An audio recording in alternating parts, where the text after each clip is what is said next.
State live में उमादेवी पांडे आपके साथ। शुरुआत करते हैं खबरों की। पहले बात करेंगे झारखंड की।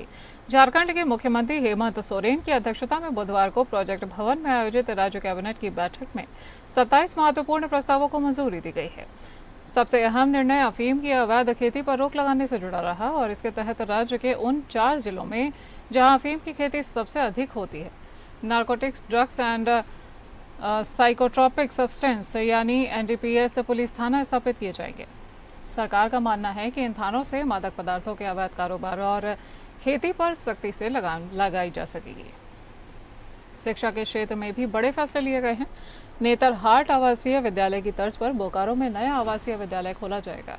इसके लिए 116 करोड़ रुपए की प्रशासनिक स्वीकृति भी प्रदान कर दी गई है। वहीं रांची स्थित पॉलिटेक्निक कॉलेज के लिए 97 करोड़ रुपए की लागत से नए भवनों का निर्माण के लिए मंजूरी दे दी गई है। सरकार का दावा है कि इन फैसलों से तकनीकी और गुणवत्तापूर्ण शिक्षा को मजबूती मिलेगी। महिला एवं बाल विकास विभाग की ओर से वन स्टॉप सेंटर योजना के तहत 4 नए केंद्र खोलने का निर्णय लिया गया है। साथ ही कस्तूरबा गांधी विद्यालय के कर्मियों के भत्तों में भी बढ़ोतरी की गई है। आपको बता दें कि वन विभाग की ओर से सारंडा जंगल को वाइल्ड लाइफ सेंचुरी घोषित करने के प्रस्ताव को भी कैबिनेट की मंजूरी मिल गई है।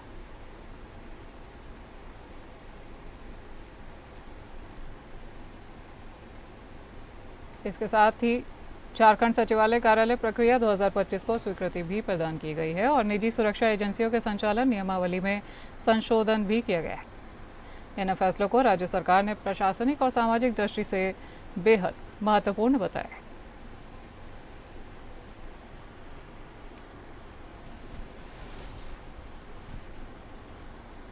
मुख्यमंत्री हेमंत सोरेन ने राजधानी रांची में स्पोर्ट्स यूनिवर्सिटी खोलने की दिशा में ठोस कदम उठाने का निर्णय देते हुए अधिकारियों के साथ एक उच्च स्तरीय बैठक की है। इस दौरान राज्य के खेल मंत्री सुदेव्य कुमार सोनू भी वहां पर मौजूद रहे। मौके पर उन्होंने कहा कि स्पोर्ट्स यूनिवर्सिटी के खुलने से यहाँ के खेल और खिलाड़ियों की प्रतिभा को निखारने के साथ उन्हें आगे बढ़ाने के लिए बेहतर प्लेटफॉर्म मिलेगा। तो वहीं खेल विभाग एवं सीसीएल के वरीय अधिकारियों के साथ रांची के होटवार स्थित मेगा स्पोर्ट्स कॉम्प्लेक्स के प्रस्तावित उन्नयन को लेकर इस बैठक के मौके पर मुख्यमंत्री ने खेल गांव में अवस्थित सभी स्टेडियम के अद्यतन हालात की विस्तृत जानकारी ली है। इसी संबंध में मुख्यमंत्री ने कहा कि मेगा स्पोर्ट्स कॉम्प्लेक्स से झारखंड को अंतर्राष्ट्रीय स्तर पर एक अलग पहचान मिली है। देश में बहुत कम ही ऐसे स्पोर्ट्स सेंटर है जहां अलग अलग खेलों के स्टेडियम एक ही परिसर में अवस्थित है। यहाँ राष्ट्रीय एवं अंतर्राष्ट्रीय स्तर की खेल प्रतियोगिताएं लगातार आयोजित होती आ रही हैं और ऐसे कई खेल प्रतियोगिताओं का सफल और शानदार आयोजन हम कर चुके हैं। राष्ट्रीय अंतर्राष्ट्रीय विभिन्न खेल प्रतियोगिताओं की हमें निरंतर मेजबानी मिलती आ रही है। ऐसे में हमारे स्टेडियम भी अंतर्राष्ट्रीय स्तर के सभी मानकों के अनुकूल होंगे। इसके लिए खेल गांव में स्थित सभी स्टेडियम में आधुनिक सुविधाओं के साथ सारी व्यवस्थाएं भी दुरुस्त रहनी चाहिए।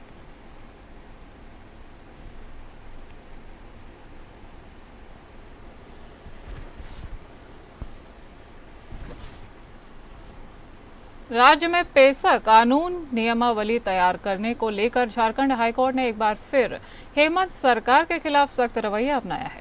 बुधवार को चीफ जस्टिस तरलोक सिंह चौहान और जस्टिस राजेश शंकर की अदालत ने इस मामले की सुनवाई के दौरान सरकार के प्रति कड़ी नाराजगी जताते हुए ये कहा है कि हमारा काम सिर्फ आदेश देना रह गया है और सरकार का सिर्फ सुनते रहने का। इसी के साथ आपको बता दें कि इससे पहले भी अदालत ने माइनर मिनरल यानी लघु खनिज के आवंटन पर रोक लगाने से इनकार कर दिया था। हालांकि कल की सुनवाई में अदालत ने सरकार से स्पष्ट कहा है कि 9 अक्टूबर को होने वाली अगली सुनवाई से पहले पीसा रूल तैयार कर पेश किया जाए। इसके अलावा सुनवाई के दौरान सरकार की ओर से हस्तक्षेप याचिका दायर कर बालू घाटों की नीलामी आवंटन पर लगी रोक को हटाने का आग्रह भी किया गया है, लेकिन अदालत ने अपना फैसला अगली सुनवाई तक के लिए टाल दिया है। तो और प्रार्थियों को नोटिस भी जारी कर दिया गया है। आपको बता दें कि इस संबंध में आदिवासी बुद्धिजीवी मंच ने अवमानना याचिका दायर की है, जिसमें यह कहा गया है कि हाई कोर्ट ने जुलाई 2024 में सरकार को 2 माह के भीतर नियमावली तैयार कर लागू करने का आदेश दिया था।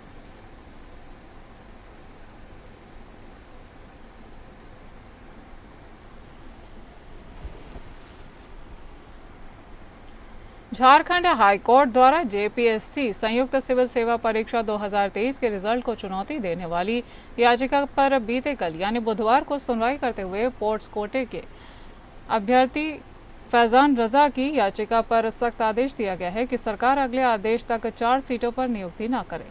मामले की सुनवाई के दौरान हाई कोर्ट के न्यायाधीश जस्टिस आनंद सेन की अदालत में प्रार्थी के अधिवक्ता ने ये बताया है कि स्पोर्ट्स कोटा अभ्यर्थियों के लिए 4 पद आरक्षित किए गए थे, लेकिन कोटे से एक भी नियुक्ति नहीं की गई है, जिसके बाद अदालत ने 4 सीटें रिजर्व रखने का निर्देश देते हुए जेपीएससी और राज्य सरकार को अपना जवाब दाखिल करने का निर्देश दिया है। इस दौरान प्रार्थी की ओर से अधिवक्ता राजीव सिन्हा और रोहित सिन्हा के बीच में बहस भी होती हुई देखी गई है।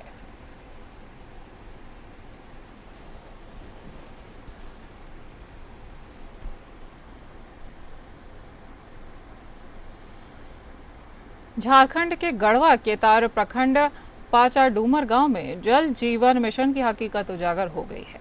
उपायुक्त दिनेश कुमार यादव ने औचक निरीक्षण के दौरान करीब 100 घरों का भौतिक सत्यापन किया है। ज्यादातर घरों में नल का सही कनेक्शन तक नहीं दिया गया है। कई जगह पाइप बिना नल के ही छोड़ दिए गए हैं, जबकि कहीं पर टोटी सूखी पाई गई है। टूटी पाइपलाइनों से पानी बर्बाद होता हुआ भी देखा जा रहा है। योजना की स्थिति से नाराज होकर उपायुक्त ने कहा कि पेयजल विभाग के कनीय अभियंता की लापरवाही से परियोजना अधूरी और घटिया है। उन्होंने कनीय अभियंता और संवेदक से स्पष्टीकरण मांगा है।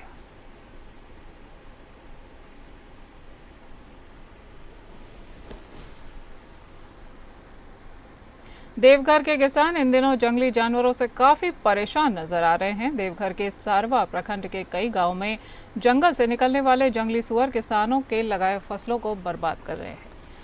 बराकोला गांव के किसानों ने कहा कि कई एकड़ फसल में लगे आलू को जंगली सुअर आकर खा जाते हैं। रात में किसान खेत में पहरा नहीं दे सकते, जिस वजह से देर रात जंगली सुअर जंगलों से निकलकर खेत चर जाते हैं। किसानों की समस्या को लेकर जब जिले के डीएफओ से बात की गई, उन्होंने कहा कि ग्रामीणों की समस्या पर वह तुरंत ही संज्ञान लेंगे और जिला प्रशासन व वन विभाग के माध्यम से जो भी सहायता राशि होगी वह किसानों को मुहैया कराई जाएगी।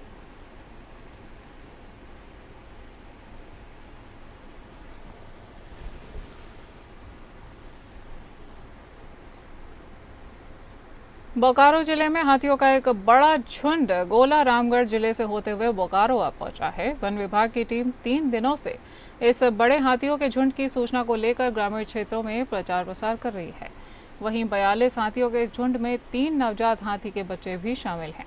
इस बड़े झुंड पर बोकारो वन विभाग की पैनी नजर भी बनी हुई है। हाथियों के बड़े झुंड ने बोकारो के ग्रामीण क्षेत्रों में जमकर उत्पात मचा रखा है। जिसके खेत में वह घुस रहे हैं, किसान के फसलों को पूरी तरह से रौंद कर तहस नहस कर दे रहे हैं। बोकारो वन विभाग जहां एक तरफ लोगों को गाड़ियों से प्रचार प्रसार कर इन हाथियों के बड़े झुंड की सूचना दे रहा है, वहीं ग्रामीणों को जागरूक कर ये चेतावनी भी दी जा रही है कि अभी जंगली हाथियों का एक बड़ा झुंड आपके क्षेत्र में भ्रमण करने आ रहा है, उससे सचेत रहे। अनावश्यक जंगल की तरफ ना जाए, ना ही शाम के समय अपने घर से दूर रहे।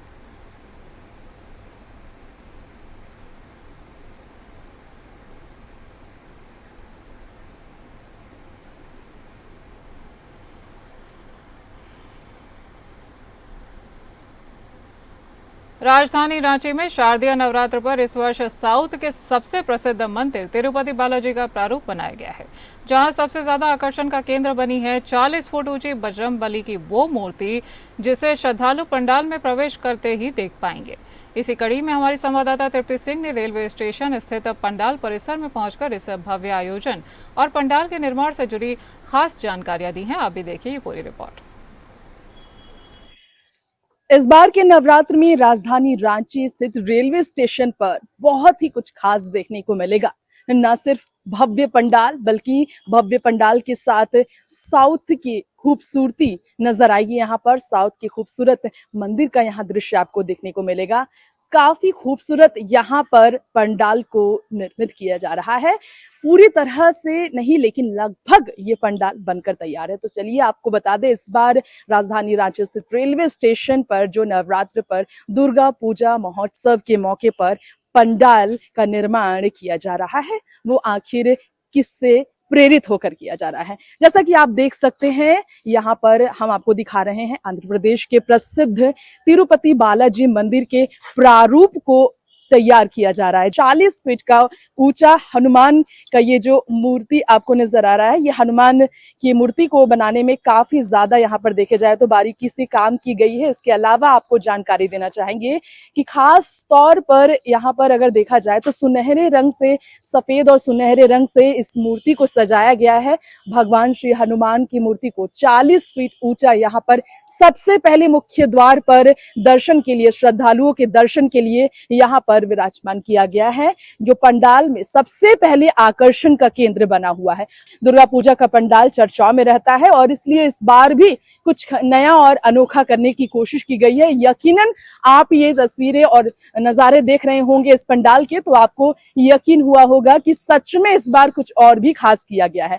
यानी कि ये कहना गलत नहीं होगा कि श्रद्धालुओं को यहाँ पर पंडाल में प्रवेश करते ही ये देखने को मिलेगा कि उन्हें ऐसा लगेगा कि वो साउथ के तिरुपति बालाजी मंदिर में ही प्रवेश कर रहे हैं। उन्हें साउथ में होने का एहसास दिलाने के लिए इस पंडाल को अंदर बाहर पूरी तरह से तैयार किया जा रहा है। प्रसिद्ध मंदिरों को और विशेष जगहों को यहाँ पर पंडाल के तौर पर निर्मित किया जाता है। इस बार इस पंडाल के निर्माण में तकरीबन 50 लाख की लागत आई है, कहा यह जा रहा है। यहाँ के अध्यक्ष मुनचुन राय ने भी इस बारे में जानकारी दी है कि 50 लाख की लागत वाले इस पंडाल के निर्माण करने में बंगाल से आए हुए तमाम कारीगर ने महीनों से लगे हुए थे और लगभग अब ये पंडाल बनकर तैयार है, जिसका उद्घाटन चतुर्थी के मौके पर, जी हाँ, नवरात्र के चतुर्थी के तारीख को किया जाना है। संगमरमर से सजा हुआ आपको नजारा नजर आ रहा होगा, लेकिन संगमरमर का ये प्रारूप दिया गया है, जिस तरीके से बारीकी से काम की गई है, ऐसा महसूस होता है कि संगमरमर से चारों तरफ दीवारों को घेर दिया गया है। यकीनन तिरुपति बालाजी मंदिर का ये प्रारूप जो रेलवे स्टेशन पर तैयार किया गया है, काफी ज्यादा तारीफ के योग्य है, काफी ज्यादा बड़े स्तर पर सौगात है श्रद्धालुओं के लिए। देखते हैं इसी तरह आगे भी रांची में और अन्य पंडालों की खूबसूरती। फिलहाल के लिए कैमरामैन दीपक के साथ एपीएन न्यूज से मैं तृप्ति, रांची से नमस्कार। नवादा में आज कई अहम और लंबे समय से प्रतीक्षित विकास योजनाओं का शिलान्यास किया गया है। पथ निर्माण मंत्री नितिन नवीन और सांसद विवेक ठाकुर ने संयुक्त रूप से इन परियोजनाओं की शुरुआत की है। मुख्य योजनाएं इस प्रकार हैं। 174.43 करोड़ की लागत से वारसलीगंज नवादा रेलवे स्टेशन के बीच लेवल क्रॉसिंग संख्या 33/P1 पर पहुंच पथ पर आरओबी का निर्माण। 54.83 करोड़ की लागत से रजौली अनुमंडल के रोहा और गोविंदपुर को जोड़ने वाली सड़क पर सकरी नदी पर पुल का निर्माण। 181.62 करोड़ की लागत से हिसुआ नवादा जमुई पथ पर नवादा बाईपास सहित आरओबी का निर्माण। मंत्री नितिन नवीन ने कहा कि इन परियोजनाओं से जिले में यातायात आसान होगा और समग्र विकास को गति मिलेगी। वहीं सांसद विवेक ठाकुर ने कहा कि नवादा आरओबी और बाईपास बनने से जिले को जाम की समस्या से निजात मिलेगी। साथ ही गोविंदपुर में बनने वाला पुल विकास की दिशा में मील का पत्थर साबित होगा। दो आरओबी का भूमि पूजन हुआ है, जिसका शिलान्यास पूर्व में माननीय गडकरी जी ने किया था और ये दोनों योजनाएं 2021-22 में हम लोगों ने प्रस्ताव भेजा था। और मुझे खुशी है कि नवादा जिले के लिए हमारे सभी जनप्रतिनिधि जो लगातार अग्रसर रहते हैं, माननीय सांसद जी, हमारे माननीय विधायकगण और माननीय हमारे बड़े भाई अनिल जी, आज उसकी तत्परता है कि आज ये दोनों आरओबी सांसद जी का लगातार उस पर निर्देश रहा कि इसका भूमि पूजन भी समय पे हो। और मुझे खुशी है कि नवादा, चूँकि मेरा भी गृह जिला है और दो आरओबी जो वहाँ के ट्रैफिक के लिए बहुत ही बड़ी सौगात है, तो नवादा वासियों को आज 2 आरओबी का सौगात मिला है। साथ ही साथ विभिन्न 200 करोड़ की और योजनाएं भी हैं। जन स्वराज पार्टी ने गया जी के चेरकी बाजार स्थित होटल रॉयल पैलेस में बिहार बदलाव इजलास का आयोजन किया है। इजलास को संबोधित करने के बाद जन स्वराज के सूत्रधार प्रशांत किशोर ने पत्रकारों से बातचीत की है और राजद समेत महागठबंधन पर निशाना साधा है। प्रशांत किशोर ने कहा कि खुद को मुसलमानों का रहनुमा बताने वाली पार्टियों से हमारा ये कहना है कि उनके मुस्लिम कैंडिडेट्स के सामने हम मुस्लिम को नहीं उतारेंगे, लेकिन उनको भी अगर मुसलमानों की इतनी ही चिंता है तो वो भी घोषणा करें कि जन स्वराज जहां से मुस्लिम कैंडिडेट को लड़ाएगा वहां से महागठबंधन अपना मुस्लिम कैंडिडेट नहीं उतारेगा। उनको अगर भाजपा को हराने की चिंता है तो ये घोषणा करके देख ले। आपको मुसलमानों के रहनुमा कहना, जो लोग जो दल अपने आप को मुसलमानों का रहनुमा बताते हैं, अगर उनको मुसलमानों की इतनी ही चिंता है तो जन स्वराज अपनी ओर से घोषणा कर रहा है कि जहां पर वो मुसलमानों को टिकट देंगे वहां पर जन स्वराज मुसलमान नहीं लड़ाएगा। वो भी अब ये घोषणा कर दें कि जहां पर जन स्वराज मुसलमान लड़ाएगा वो भी मुसलमान को नहीं लड़ाएंगे। अगर उनको भाजपा को हराने की इतनी चिंता है तो घोषणा करके देख ले, वो नहीं करने वाले हैं। मेरे भाई, जब तक बिहार के लोग का दावा किया है, रुक जाओ भाई, जब तक बिहार के लोग नेताओं के बच्चों के लिए वोट देते रहेंगे तब तक नेताओं के बच्चे बढ़ते रहेंगे। जन स्वराज 3 साल से यही कह रहा है कि जिस दिन आप अपने बच्चों के लिए वोट दोगे तब आपके बच्चों की स्थिति सुधरेगी, नहीं तो कभी लालू जी के बच्चे का जीवन सुधरेगा, कभी अमित शाह के बच्चों का जीवन सुधरेगा। पटना में भाजपा प्रदेश कार्यालय में पंडित दीनदयाल उपाध्याय की जयंती समारोह आयोजित की गई है। इस मौके पर भाजपा प्रदेश अध्यक्ष दिलीप जायसवाल, भाजपा सांसद संजय जायसवाल समेत पार्टी के कई कार्यकर्ताओं ने पंडित दीनदयाल उपाध्याय की प्रतिमा पर माल्यार्पण किया है। भाजपा सांसद संजय जायसवाल ने कहा कि कल बिहार के 70 लाख परिवारों की महिलाओं को मुख्यमंत्री महिला रोजगार योजना के तहत 10,000 रुपए दिए जाएंगे। आगे चलकर इन परिवारों को 2 लाख रुपए भी उपलब्ध कराए जाएंगे। वहीं भाजपा प्रदेश अध्यक्ष दिलीप जायसवाल ने कहा कि पंडित दीनदयाल उपाध्याय ने समाज के हर वर्ग को जोड़ने का काम अपने विचारों से किया था, जिसको आज तक प्रधानमंत्री नरेंद्र मोदी जी और भारतीय जनता पार्टी उस वाक्य को अपने विचारधारा में जोड़ कर रखी है। जो भी व्यक्ति समाज के मुख्य धारा में आर्थिक रूप से, सामाजिक रूप से नहीं जुड़ पाए हैं, सभी को जीने का हक है और सभी को मुख्य धारा से जोड़ना, चाहे वो राजनीतिक दल हो, चाहे समाज के जितने भी जिम्मेवार लोग हों, सबकी जिम्मेवारी है कि सबका साथ और सबका विकास हो, और भारतीय जनता पार्टी इसी विचारधारा पर चल रही है। 1940 के बाद उनको अचानक याद आया कि बिहार भी एक प्रदेश है जहां CWC की बैठक करनी चाहिए, तो वो आए, अपना पर्यटन किए। मुझको पूरा विश्वास है कि प्रियंका जी जब बापू सभागार देखी होंगी तो उन्हें लगा होगा बिहार का तरक्की कैसे हुआ है, और पटना घूमने के बाद उन्हें समझ में आया होगा कि विकास कैसे करते हैं और किस तरह से जनता उसके लिए आकर्षित होती है। बांकीपुर विधानसभा क्षेत्र में विकास कार्यों को नई रफ्तार देने की शुरुआत हो चुकी है। मुख्यमंत्री समग्र शहरी विकास योजना के तहत पटना के वार्ड संख्या 24 में 2 अहम योजनाओं का कार्यारंभ कर दिया गया है। पथ निर्माण विभाग के मंत्री और बांकीपुर विधायक नितिन नवीन ने मछली बाजार स्थित जुब्बा सैनिक कमेटी हॉल के जीर्णोद्धार का शुभारंभ किया है और इस कार्य पर लगभग 87,72,000 रुपए की लागत आएगी।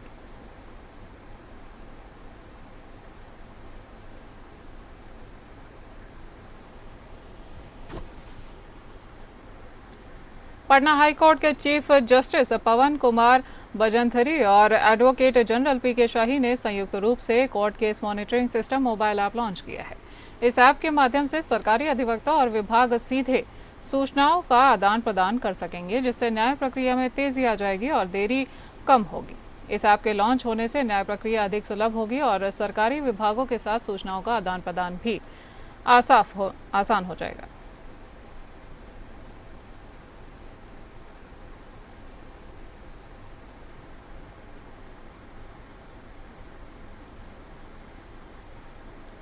सुपौल में मिर्चैया नदी में नाव पलटने से बड़ा हादसा हो गया है और एक महिला की मौत हो चुकी है। मृतक महिला चकला गांव निवासी है और घटना के बाद गांव में कोहराम देखने को मिल रहा है। मौके पर त्रिवेणीगंज के एसडीएम, एसडीपीओ, थाना अध्यक्ष, सीओ सहित अन्य अधिकारी भी पहुंचे हैं और ये घटना त्रिवेणीगंज प्रखंड के बेलापट्टी गाँव की बताई जा रही है, जहाँ देर शाम मिर्चैया नदी में नाव पलट गई थी और महिला की मृत्यु हो गई थी।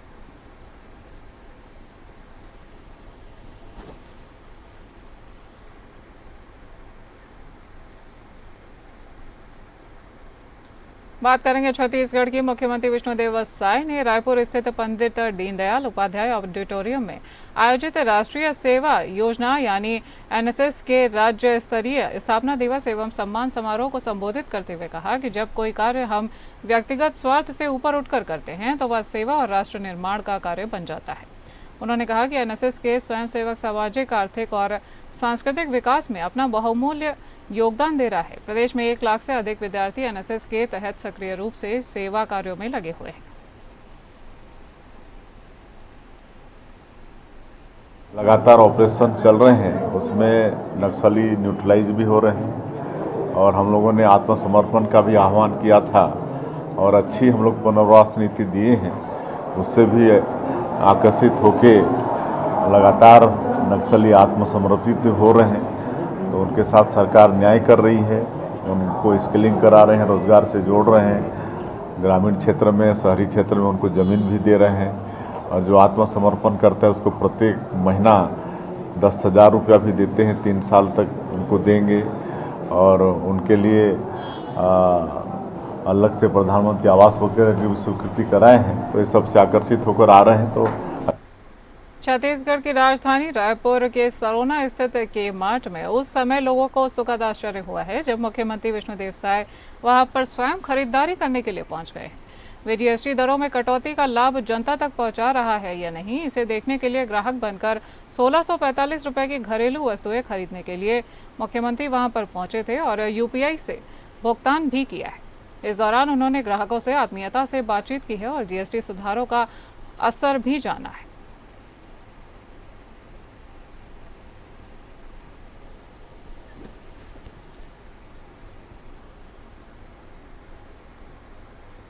राष्ट्रीय सेवा योजना के स्थापना दिवस पर आज राजधानी रायपुर स्थित पंडित दीनदयाल उपाध्याय ऑडिटोरियम में भव्य कार्यक्रम का आयोजन किया गया है। इस अवसर पर मुख्यमंत्री विष्णुदेव साय मुख्य अतिथि के तौर पर शामिल हुए हैं। उनके साथ उच्च शिक्षा मंत्री टंकराम वर्मा भी वहां पर मौजूद रहे हैं।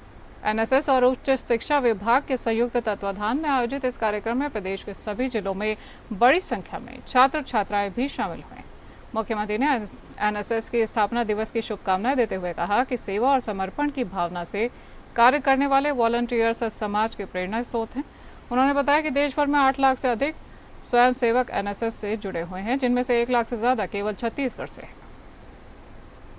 आज एनएसएस राष्ट्रीय सेवा योजना का स्थापना दिवस है और उस उपलक्ष्य में आज यहाँ पर समारोह का आयोजन किया गया था और हमारा छत्तीसगढ़ का सौभाग्य है कि देश में 4 लाख से ज़्यादा वॉलंटियर्स हैं एनएसएस के, तो उसमें से 1/4 1 लाख से ज़्यादा वॉलंटियर्स हमारे छत्तीसगढ़ के हैं।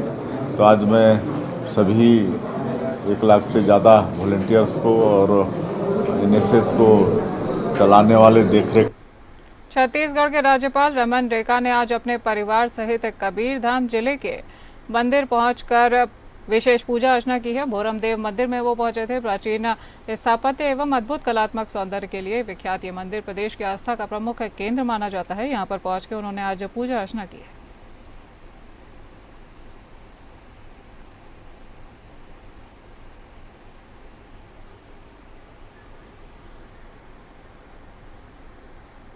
महात्मा गांधी द्वारा दिखाए गए स्वच्छता के मार्ग पर चलते हुए पंडित दीनदयाल उपाध्याय के जन्मदिवस के अवसर पर 25 सितंबर 2025 को सुबह 8 से 9 बजे तक तेली बांधा चौक रिंग रोड चौक के समीप स्वच्छ भारत मिशन की पहल स्वच्छोत्सव स्वच्छता ही सेवा अभियान 2025 के अंतर्गत 1 दिन 1 घंटे और एक साथ स्वच्छता श्रमदान कार्यक्रम का आयोजन किया गया है। इस कार्यक्रम का आयोजन रायपुर नगर पालिका निगम के स्वास्थ्य विभाग एवं स्वच्छ भारत मिशन शाखा द्वारा किया गया है।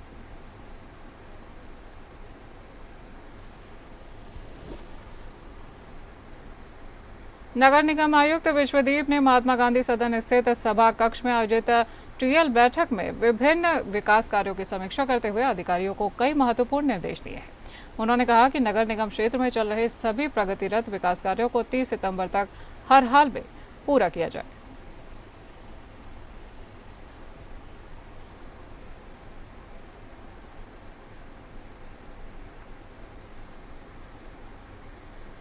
छत्तीसगढ़ के दंतेवाड़ा जिले में नक्सल विरोधी मोर्चे पर सुरक्षा बलों को बड़ी कामयाबी हासिल हुई है।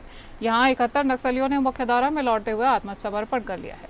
आत्मसमर्पण करने वाले नक्सलियों में 30 ऐसे नक्सली शामिल हैं जिन पर कुल 64 लाख रुपए का इनाम घोषित था।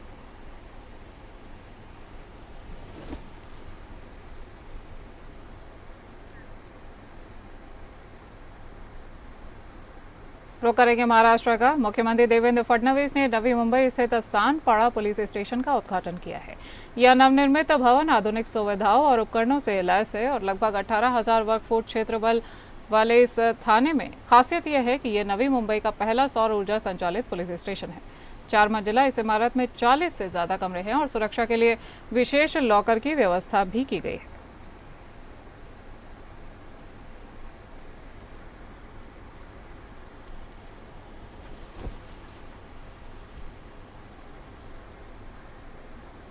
नवी मुंबई के दिल्ली पब्लिक स्कूल के प्रिंसिपल पर महिला शिक्षकों ने यौन उत्पीड़न के गंभीर आरोप लगाए हैं। शिक्षिकाओं का आरोप है कि प्रिंसिपल ने कार्यस्थल पर अभद्र टिप्पणियां की है और आपत्तिजनक व्यवहार भी किया है।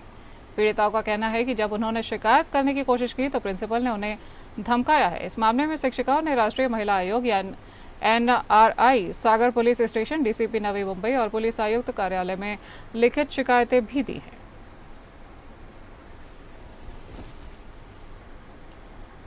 स्टेट लाइव में आज के लिए इतना ही। नमस्कार।